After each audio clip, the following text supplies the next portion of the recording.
에스겔은 바벨론 그발강가 포로지에서 한 환상을 보게 됩니다.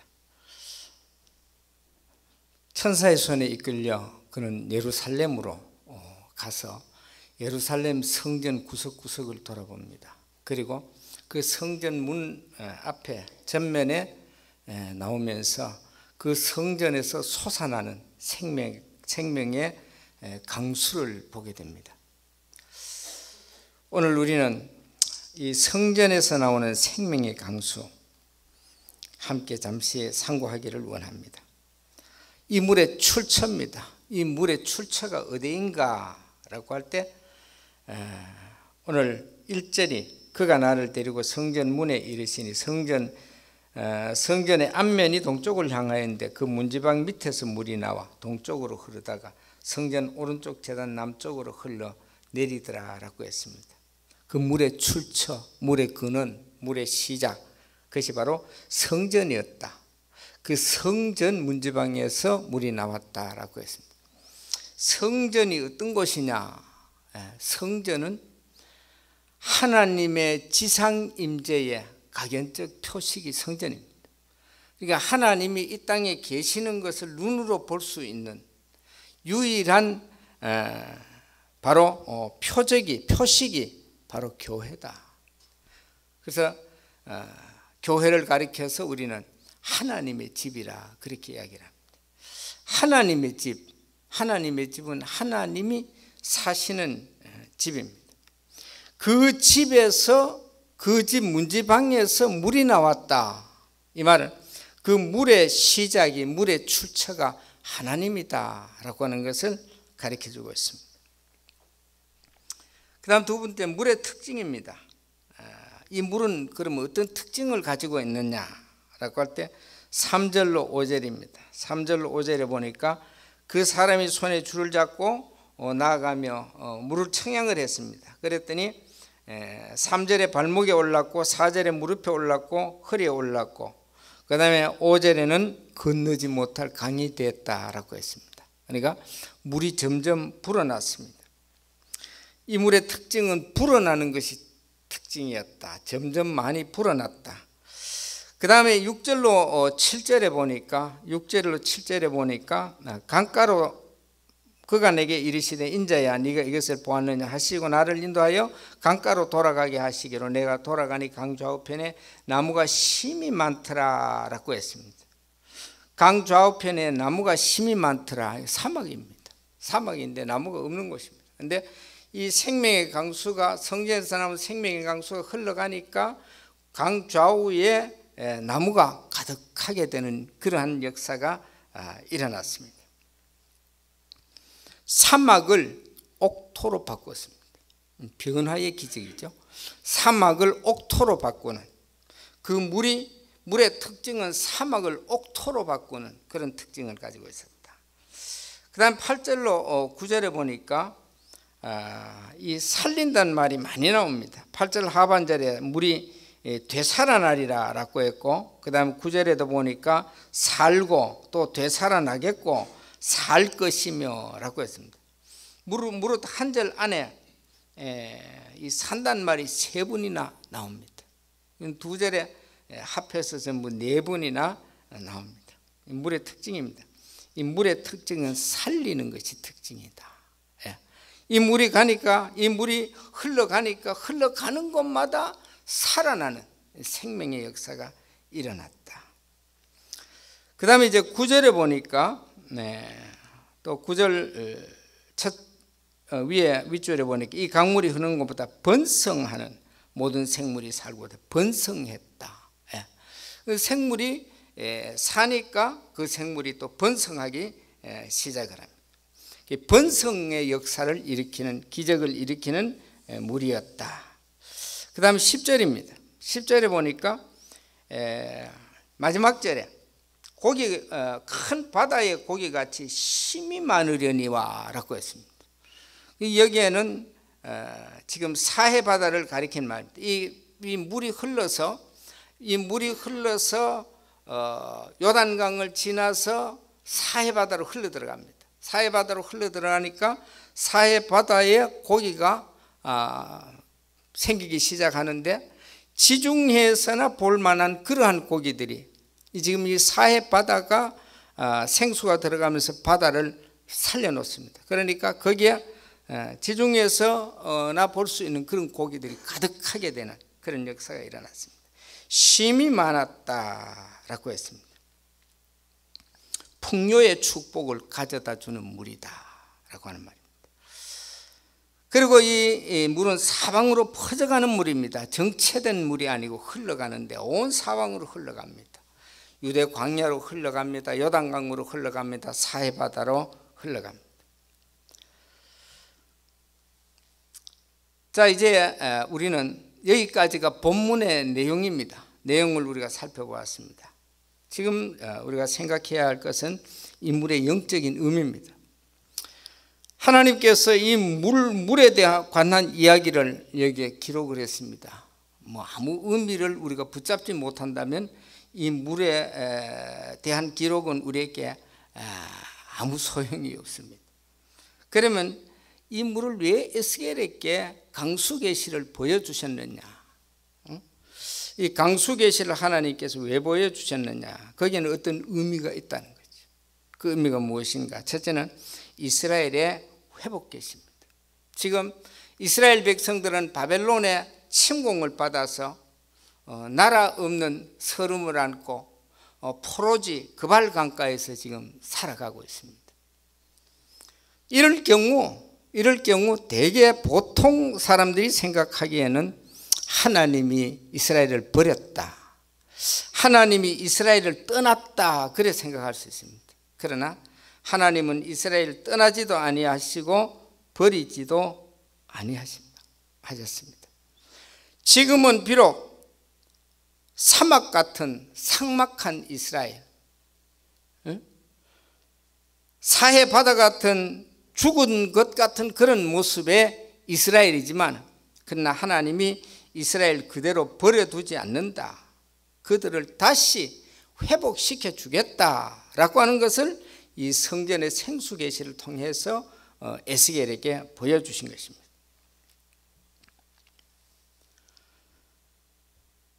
저들은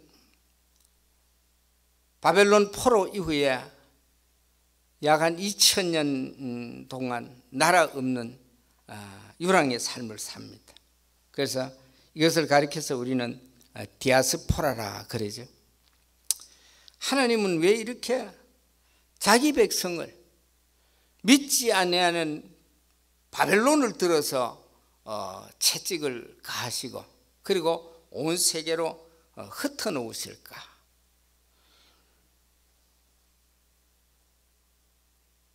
하나님께서 자기 백성을 흩어버리는 그 이유, 그것도 한두 해도 아니고 2000년 동안 하나님이 흩어놓으셨다.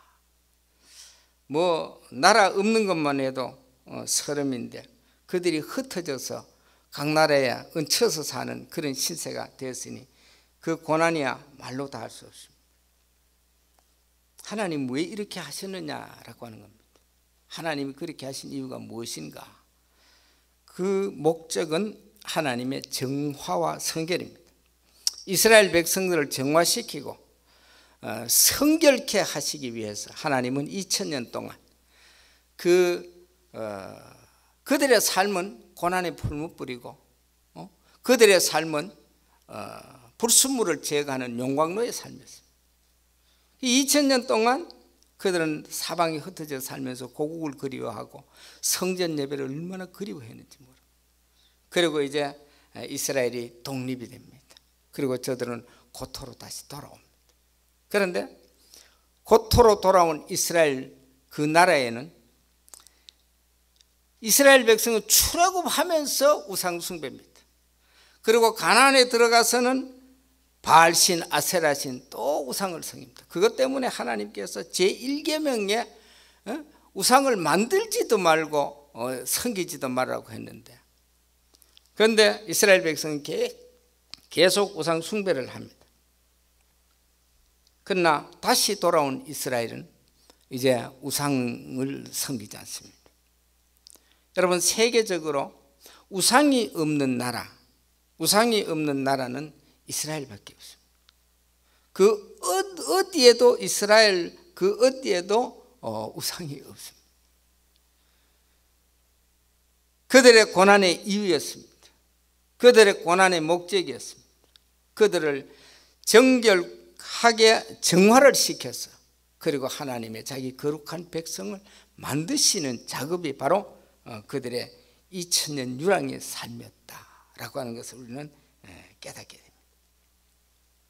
이러한 이스라엘을 하나님께서 에스겔에게 성전의 생명의 강수를 보여주시면서 다시 회복시켜 주시겠다라고 하는 이러한 비전을 주신 것입니다. 그 다음 두 번째 인물의 영적 의미는 신약 시대에 전개될 예수 그리스도의 복음 계시입니다. 이 물의 성격과 복음의 성격 가만히 비교해 보세요. 어쩌면 그렇게 똑같은지 모릅니다. 복음이 가는 곳마다 살아나는 역사가 일어납니다.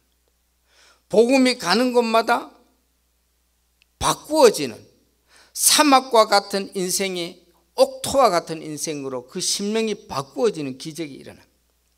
복음이 들어가는 곳마다 번성의 역사가 일어납니다. 복음이 들어가는 곳마다 놀라운 생명의 역사가 일어나는 것을 보게 됩니다. 그리고 이 복음의 성격은 퍼져갑니다. 이 물이 광야로 또 요단강으로 사해로 아카바만으로 흘러 들어가듯이 이렇게 사방으로 복음이 퍼져갑니다.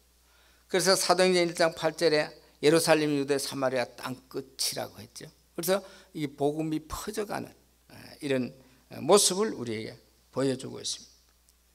그래서 모든 지역으로 확산된다. 여기는 국경도 없고 사상도 없고 여기에는 인종의 장벽도 없습니다. 그래서 누가 그런 얘기를 하더라고요. 사람이 들어갈 수 없는 아무리 문이 닫힌 공산국가라도 코카콜라는 들어간다 그러더라고요. 그런데 여러분, 그보다 더 잘 퍼져나가는 것이 복음입니다. 코카콜라는 못 들어가도 복음은 들어간다. 세계 어디에도 지금 복음이 들어가지 아니하는 나라는 없습니다. 그리고 이 복음은요, 확산의 성격, 퍼져가는 성격이 있습니다. 그래서 그 가문 중에 모든 사람들이 믿지 아니한다고 할지라도 한 사람만 예수 믿으면, 그 가문에 한 사람만 예수 믿으면 얼마 있지 않아 그 가문은 다 복음화가 됩니다. 참 신기합니다. 뭐 저희들도 저희 가문도 뭐 전부 우상숭배였죠. 우상숭배, 조상 제사.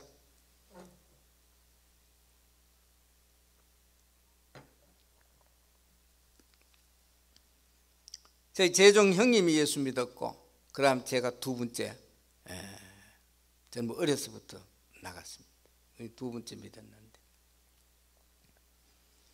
그러면서 이제 다 돌아왔습니다. 한 사람도 믿지 않는 사람이 다 돌아왔습니다. 그런데 마지막에 우리 둘째 형님이 예수를 안 믿는 거예요. 금방 가실 것 같은데 안 가시는 거예요. 제가 미국 들어오기 전입니다. 갑자기 마음에 시간이 없다는 그 아주 긴박감이 생기더라고요. 그러면서 가서 빨리 복음을 전해야 된다. 형님 예수 믿게 해야 된다. 그래서 그냥 열일을 제치고 그냥 내려가서 전에 뭐 아무리 얘기해도 뭐 손톱도 안 들었어요. 근데 가서 어떻게 하시겠습니까? 이제 때가 된 것 같은데 예수께로 돌아와야 안 되겠습니까? 그랬더니 이 양반이 마음이 어떻게 가는 동안 성령의 역사를 했든지 마음이 바뀌었어요. 그래서 예수를 영접하고 입으로 시인하면은 제가 세례를 주겠습니다. 몸이 좀 불편해서 교회는 나갈 수 없고, 그래서 했더니 믿겠다고 그러더라고요. 그래서 예수 문답을 하고 주님을 믿는다고 하는 그 확실한 답을 들어야 되니까 그 문답을 하고, 그리고 이제 영접 기도를 하고 제가 세례를 주고 왔습니다. 그리고 얼마 있지 않아 세상을 떠나시더라고요. 복음의 힘입니다. 복음의 능력입니다. 이 복음은 이렇게 퍼져가는 그런 확산의 성격을 가지고 있습니다. 물의 성격과 동일한 것을 우리가 보게 됩니다. 바로 이스라엘의 회복 계시요 신약 시대에 전개될 예수 그리스도의 복음 계시다. 그다음 세 번째 이 물의 영적 의미가 무엇입니까? 미래에 도래할 에덴의 회복 계시입니다. 우리 성경 한번 다 같이 찾아보겠습니다.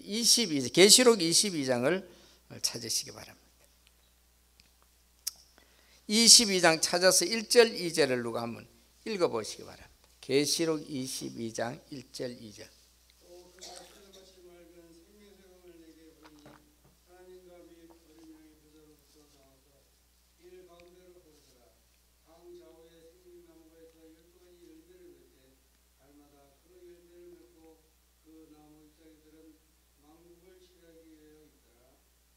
아멘.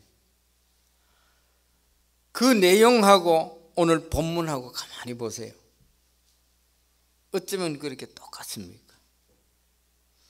물의 출처, 물이 흘러나오는 것도 똑같고, 물의 출처도 같고, 그 다음에 그 수목이 울창한 것도 같고, 과목나무도 있고, 그리고 만국을 소생하는 약초 잎사귀도 거기에 있고, 본문과 똑같습니다.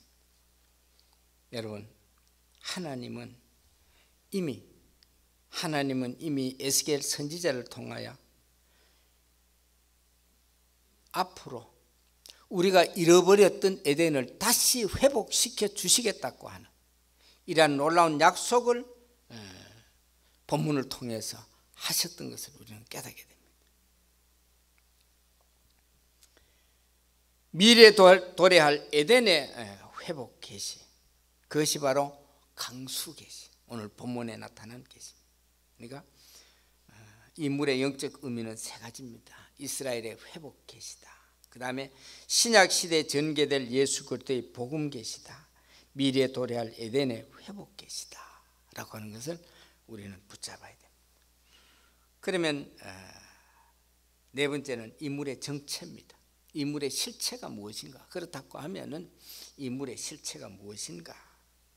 어떤 물이기에, 이 물의 실체가 무엇이기에 이렇게 위대한 역사를 일으킬 수 있는가라고 하는 겁니다.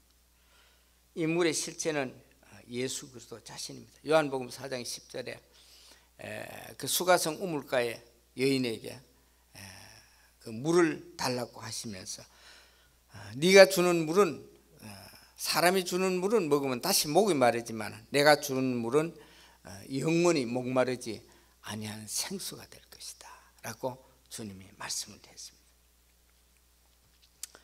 주님은 자신을 가리켜서 자신이 생수다 라고 했습니다. 예수님은 내가 곧 길이고 진리고 생명이다. 예수님 당신 자신을 생명이다 라고 알려주었습니다. 예수 그리스도는 생명 그 자체입니다. 살리는 물, 살아있는 생명의 물, 그 생명은 바로 예수 그리스도 자신을 나타내고 있는 계신 것을 우리는 기억하게 됩니다. 예수님이 생명이다 라고 하는 이 말은 이미 우리가 어떤 증거가 필요가 없습니다. 성경에 너무 분명하고 너무 확실하게 나와 있습니다. 다른 증거가 없어도 우리는 예수 믿고 천국 가는데 아무 지장이 없습니다. 그리고 다른 증거를 더 요구할 필요도 없습니다. 그럼에도 불구하고 다른 어떤 증거들이 나타날 때 우리는 믿음에 더 큰 확신을 갖게 됩니다. 저는 그 어떤 분이 보여주는 그 뭐죠? 전화기, 스마트폰에서 누가 보라고 해서 목사님 이거 한번 보세요 해서 그냥 우연히 봤는데 거기에 보니까요, 이 미국의 고고학자가 그 이스라엘에 없어져 버린 법궤, 그 법궤를 끈질기게 찾았더라고요. 끈질기게 추적하면서 찾았습니다. 몇 년을 찾은지 모릅니다. 그러다가 최근에 발견을 한 겁니다. 어디서 발견했냐니까 그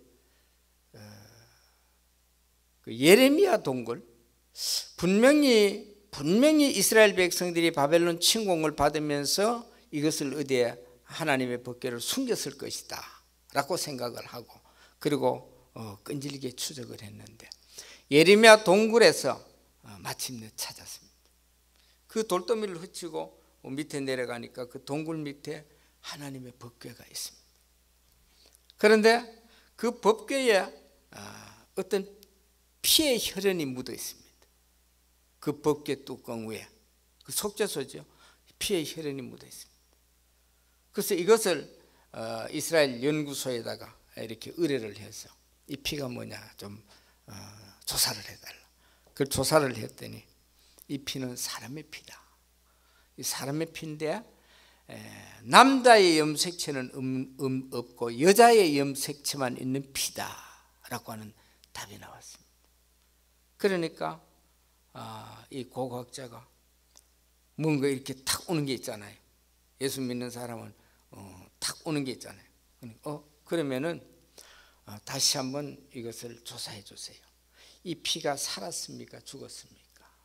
산 피입니까? 죽은 피입니까? 라고 확인을 의뢰했습니다.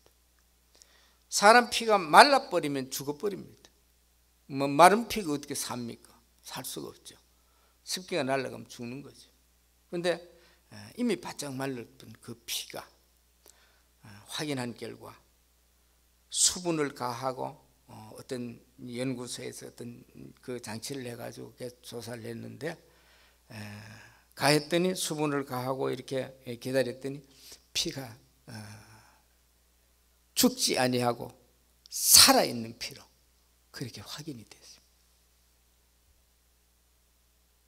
뭐 내 눈으로 직접 본 것은 아닙니다. 그 영상에 그 고고학자가 나와서 그 세미나식으로 사람들이 있는 가운데 이야기를 하더라고요.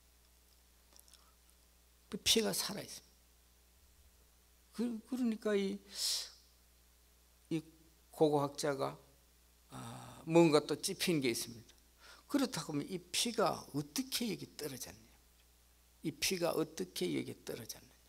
그리고 위에 천장을 이렇게 쳐다봤는데 바위가 작갈려져 있습니다. 바위가 터져 있습니다. 그러니까 확 오는 게 있잖아.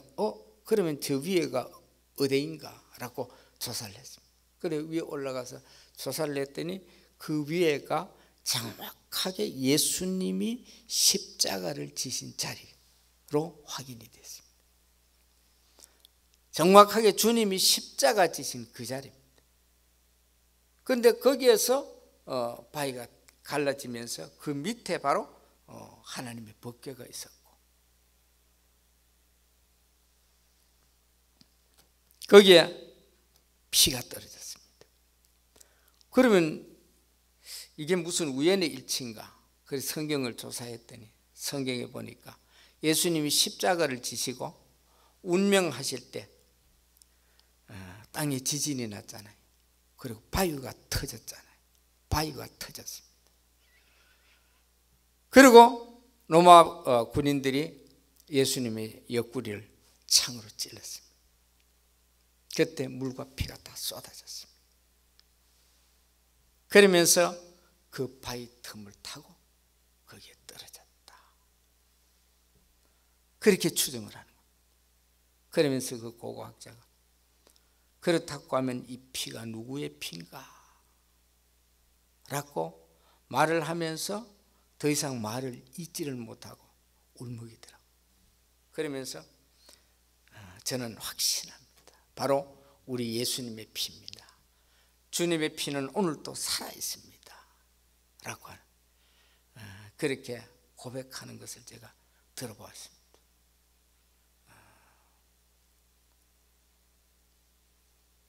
여러분들 어떤 전화기에는 안 들어왔는지 모르겠습니다. 그 좋은 전화기에만 들어오는지,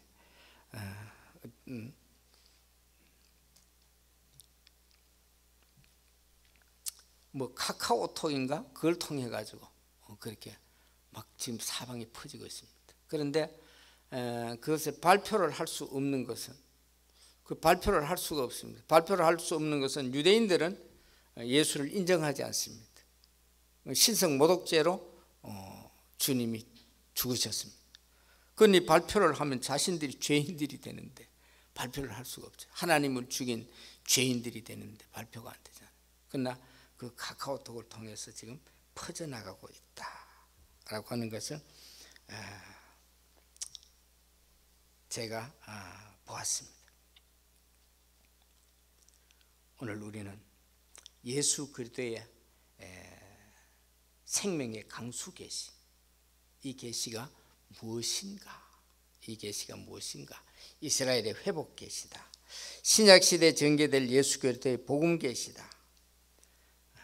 미래에 도래할 에덴의 회복 계시다라고 하는 것을 기억하고, 생명수의 실체가 누구인가?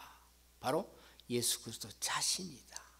그건 주님이 내가 곧 생명의 물이라고 주님이 자신이 밝혔습니다. 생명수의 실체는 예수 그리스도 자신이다.